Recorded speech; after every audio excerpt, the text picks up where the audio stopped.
ಅಧ್ಯಾಯ 19 ಮಾನವ ಹಕ್ಕುಗಳು, ಮೂಲಭೂತ ಹಕ್ಕುಗಳು ಮತ್ತು ಕರ್ತವ್ಯಗಳು. ಅಭ್ಯಾಸಗಳು. 1. ಖಾಲಿ ಬಿಟ್ಟ ಸ್ಥಳಗಳನ್ನು ಸೂಕ್ತ ಪದದಿಂದ ಭರ್ತಿ ಮಾಡಿ. 1. ಹಕ್ಕು ಎಂದರೆ ನಾಗರಿಕರಿಗೆ ಇರಬೇಕಾದ ಅಧಿಕಾರ. 2. ಮೂಲಭೂತ ಹಕ್ಕುಗಳು 6 ಇವೆ. 3. ಬಾಲಕಾರ್ಮಿಕ ನಿಷೇಧ ಕಾಯಿದೆ 1986ರಲ್ಲಿ ಜಾರಿಗೆ ತರಲಾಯಿತು. 4. ನಮ್ಮ ಭಾಷೆ ಸಂಸ್ಕೃತಿಯನ್ನು ರಕ್ಷಿಸಲು ನಮಗೆ ಸಾಂಸ್ಕೃತಿಕ ಮತ್ತು ಶೈಕ್ಷಣಿಕ ಹಕ್ಕು ಅವಕಾಶ ನೀಡಿದೆ. 2. ಕೆಳಗಿನ ಪ್ರಶ್ನೆಗಳಿಗೆ ಉತ್ತರ ಬರೆಯಿರಿ. 5. ಮಾನವ ಹಕ್ಕುಗಳು ಎಂದರೇನು? ಉತ್ತರ: ನ್ಯಾಯಯುತ ಮಾನವೀಯ ಸಾಮಾಜಿಕ ಸ್ಥಿತಿಗತಿಗಳೇ ಮಾನವ ಹಕ್ಕುಗಳಾಗಿವೆ. ಪ್ರತಿಯೊಬ್ಬ ಮನುಷ್ಯನಿಗೂ ಸ್ವಾತಂತ್ರ್ಯ, ಸಮಾನತೆ, ತಾರತಮ್ಯರಹಿತ ಮುಕ್ತ ರೀತಿಯಲ್ಲಿ ಬಾಳುವ ವ್ಯವಸ್ಥೆ ಕಲ್ಪಿಸುವ ಮೂಲಭೂತ ಹಕ್ಕುಗಳನ್ನು ಮಾನವ ಹಕ್ಕುಗಳು ಎನ್ನುವರು. 6. ಮಕ್ಕಳ ಹಕ್ಕುಗಳನ್ನು ಪಟ್ಟಿ ಮಾಡಿ. ಉತ್ತರ: ಮಕ್ಕಳ ಹಕ್ಕುಗಳು: ಪ್ರತಿಯೊಬ್ಬ ಮಗುವು ತನ್ನ ಬಾಲ್ಯ ಜೀವನವನ್ನು ತಂದೆ ತಾಯಿಯೊಂದಿಗೆ ನಡೆಸುವ ದೈಹಿಕ ರಕ್ಷಣೆ, ಆಹಾರ, ಶಿಕ್ಷಣ, ಆರೋಗ್ಯ ಸೌಲಭ್ಯಗಳನ್ನು ಪಡೆಯುವ ಹಕ್ಕನ್ನು ಪಡೆದಿರುತ್ತದೆ.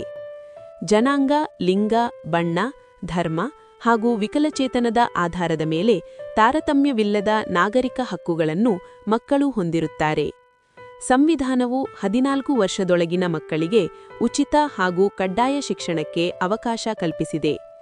ಬಾಲಕಾರ್ಮಿಕ ಪದ್ಧತಿಯು ಮಕ್ಕಳ ಹಕ್ಕುಗಳ ಉಲ್ಲಂಘನೆಯಾಗಿದೆ. 7. ಮೂಲಭೂತ ಹಕ್ಕುಗಳು ಎಂದರೇನು? ಅವು ಯಾವುವು? ಉತ್ತರ: ಸಂವಿಧಾನದಲ್ಲಿ ಹೇಳಲಾದ ಹಾಗೂ ರಕ್ಷಿಸಲಾಗಿರುವ ಹಕ್ಕುಗಳನ್ನು ಮೂಲಭೂತ ಹಕ್ಕುಗಳು ಎನ್ನುವರು. ಅವು: 1. ಸಮಾನತೆಯ ಹಕ್ಕು. 2. ಸ್ವಾತಂತ್ರ್ಯದ ಹಕ್ಕು. 3. ಶೋಷಣೆಯ ವಿರುದ್ಧದ ಹಕ್ಕು. 4. ಧಾರ್ಮಿಕ ಸ್ವಾತಂತ್ರ್ಯದ ಹಕ್ಕು. 5. ಸಾಂಸ್ಕೃತಿಕ ಮತ್ತು ಶೈಕ್ಷಣಿಕ ಹಕ್ಕು. 6. ಸಂವಿಧಾನಾತ್ಮಕ ಪರಿಹಾರದ ಹಕ್ಕು. 8. ಮೂಲಭೂತ ಕರ್ತವ್ಯಗಳನ್ನು ಸ್ವಯಂ ಸ್ಫೂರ್ತಿಯಿಂದ ನಾವೇಕೆ ಪಾಲಿಸಬೇಕು? ಉತ್ತರ: ಮೂಲಭೂತ ಕರ್ತವ್ಯಗಳನ್ನು ಸ್ವಯಂ ಸ್ಫೂರ್ತಿಯಿಂದ ಪಾಲಿಸಿದಾಗ ದೇಶದ ಅಭ್ಯುದಯ ಸಾಧಿಸಲು ಸುಲಭವಾಗುತ್ತದೆ. ಪ್ರತಿಯೊಬ್ಬ ನಾಗರಿಕನು ಮೂಲಭೂತ ಕರ್ತವ್ಯಗಳನ್ನು ಸ್ವಯಂ ಸ್ಫೂರ್ತಿಯಿಂದ ಪಾಲಿಸಿದ್ದೇ ಆದರೆ ದೇಶವು ಪ್ರಗತಿಯನ್ನು ಸಾಧಿಸಲು ಸುಲಭವಾಗುತ್ತದೆ. 9. ಸಮಾನತೆಯ ಹಕ್ಕು ಎಂದರೇನು? ಉತ್ತರ: ಕಾನೂನಿನ ಮುಂದೆ ಎಲ್ಲರೂ ಸಮಾನರು. ಯಾರೇ ಆಗಲಿ ಕಾನೂನಿಗಿಂತ ದೊಡ್ಡವರಲ್ಲ ಮತ್ತು ಎಲ್ಲರಿಗೂ ಕಾನೂನಿನ ಸಮಾನ ರಕ್ಷಣೆ ದೊರಕಬೇಕು ಎಂಬ ಅಂಶಗಳನ್ನು ಒಳಗೊಂಡಿರುವ ಹಕ್ಕೇ ಸಮಾನತೆಯ ಹಕ್ಕು. 10. ಸಾಮಾಜಿಕ ಮತ್ತು ಆರ್ಥಿಕ ಶೋಷಣೆ ಹೇಗೆ ನಡೆಯುತ್ತದೆ? ಉದಾಹರಣೆಗಳನ್ನು ಕೊಡಿ. ಉತ್ತರ: ಸಾಮಾನ್ಯವಾಗಿ ಜಾತಿ, ಲಿಂಗ, ಧರ್ಮ ಮತ್ತು ಆರ್ಥಿಕ ಪರಿಸ್ಥಿತಿಯ ಆಧಾರದ ಮೇಲೆ ಸಾಮಾಜಿಕ ಮತ್ತು ಆರ್ಥಿಕ ಶೋಷಣೆ ನಡೆಯುತ್ತದೆ. ಉದಾಹರಣೆ: ವರದಕ್ಷಿಣೆ, ಜಾತಿ ಪದ್ಧತಿ, ಲಿಂಗ ತಾರತಮ್ಯ, ಮಹಿಳೆ ಮತ್ತು ಮಕ್ಕಳ ಕಳ್ಳಸಾಗಾಣಿಕೆ ಹಾಗೂ ಬಾಲಕಾರ್ಮಿಕ ಪದ್ಧತಿಯು. 11. ಯಾವುದಾದರೂ 3 ಮೂಲಭೂತ ಕರ್ತವ್ಯಗಳನ್ನು ತಿಳಿಸಿ. ಉತ್ತರ: ಮೂಲಭೂತ ಕರ್ತವ್ಯಗಳು: 1. ಸಂವಿಧಾನ, ರಾಷ್ಟ್ರಧ್ವಜ ಮತ್ತು ರಾಷ್ಟ್ರಗೀತೆಯನ್ನು ಗೌರವಿಸುವುದು. 2. ಸ್ವಾತಂತ್ರ್ಯ ಚಳುವಳಿಯ ಉನ್ನತ ಆದರ್ಶಗಳನ್ನು ಪಾಲಿಸುವುದು. 3. ಭಾರತದ ವಿವಿಧತೆ ಮತ್ತು ಏಕತೆಯನ್ನು ರಕ್ಷಿಸುವುದು. 3. ಗುಂಪಿನಲ್ಲಿ ಚರ್ಚಿಸಿ ಉತ್ತರಿಸಿ. 12. ಮೂಲಭೂತ ಹಕ್ಕುಗಳ ಮಹತ್ವ. ಉತ್ತರ: ಮೂಲಭೂತ ಹಕ್ಕುಗಳು ಸಂವಿಧಾನದಲ್ಲಿ ಹೇಳಲಾದ ಹಾಗೂ ರಕ್ಷಿಸಲಾಗಿರುವ ಹಕ್ಕುಗಳಾಗಿವೆ.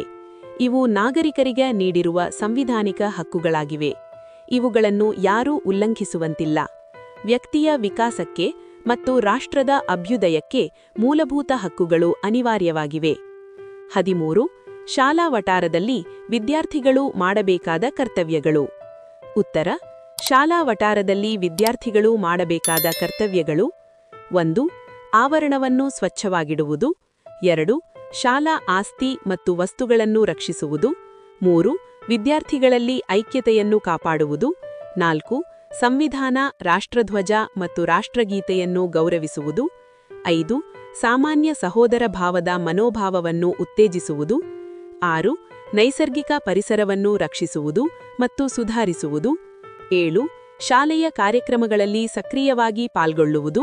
8. ಎಲ್ಲರೊಂದಿಗೆ ಗೌರವಯುತವಾಗಿ ವರ್ತಿಸುವುದು. 14 ಮಾನವ ಹಕ್ಕುಗಳ ಮಹತ್ವ. ಉತ್ತರ: ಮಾನವ ಹಕ್ಕುಗಳ ಮಹತ್ವ 1. ವ್ಯಕ್ತಿಯ ಸರ್ವತೋಮುಖ ವ್ಯಕ್ತಿತ್ವ ವಿಕಾಸಕ್ಕೆ ಪೂರಕವಾಗಿವೆ. 2. ಗೌರವಯುತ ಜೀವನಕ್ಕೆ ಬುನಾದಿಯಾಗಿವೆ. 3. ಮಾನವೀಯ ಮತ್ತು ನ್ಯಾಯಯುತ ಸಮಾಜ ನಿರ್ಮಾಣಕ್ಕೆ ಪ್ರೇರಣೆಯಾಗಿವೆ. 4.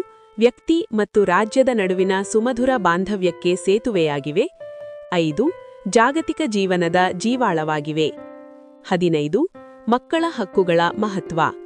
ಉತ್ತರ: ಮಕ್ಕಳ ಹಕ್ಕುಗಳು ಪ್ರತಿಯೊಬ್ಬ ಮಗುವಿಗೂ ತನ್ನ ಬಾಲ್ಯ ಜೀವನವನ್ನು ತಂದೆ-ತಾಯಿಯೊಂದಿಗೆ ನಡೆಸುವ ದೈಹಿಕ ರಕ್ಷಣೆ, ಆಹಾರ, ಶಿಕ್ಷಣ, ಆರೋಗ್ಯ ಸೌಲಭ್ಯಗಳನ್ನು ಪಡೆಯುವ ಹಕ್ಕನ್ನು ಒದಗಿಸುತ್ತವೆ. ಜನಾಂಗ, ಲಿಂಗ, ಬಣ್ಣ, ಧರ್ಮ ಹಾಗೂ ವಿಕಲಚೇತನದ ಆಧಾರದ ಮೇಲೆ ತಾರತಮ್ಯವಿಲ್ಲದ ನಾಗರಿಕ ಹಕ್ಕುಗಳನ್ನು ಮಕ್ಕಳಿಗೆ ಒದಗಿಸುತ್ತವೆ. ಭಾರತ ಸಂವಿಧಾನದಲ್ಲಿ 14 ವರ್ಷದೊಳಗಿನ ಮಕ್ಕಳಿಗೆ ಉಚಿತ ಹಾಗೂ ಕಡ್ಡಾಯ ಶಿಕ್ಷಣಕ್ಕೆ ಅವಕಾಶ ಕಲ್ಪಿಸಿದೆ. ಮಕ್ಕಳು ಶಿಕ್ಷಣ ಕಲಿಕೆಯಿಂದ ಹೊರಗುಳಿದು ದುಡಿಮೆಯಲ್ಲಿ ತೊಡಗುವುದು ಮಕ್ಕಳ ಹಕ್ಕುಗಳ ಉಲ್ಲಂಘನೆಯಾಗುತ್ತದೆ. ಈ ವಿಡಿಯೋ ನಿಮಗೆ ಇಷ್ಟವಾದರೆ ನಿಮ್ಮ ಸ್ನೇಹಿತರೊಂದಿಗೆ ಹಂಚಿಕೊಳ್ಳಿ. ಲೈಕ್ ಮಾಡಿ, ಕಮೆಂಟ್ ಮಾಡಿ, ಶೇರ್ ಮಾಡಿ. ಧನ್ಯವಾದಗಳು.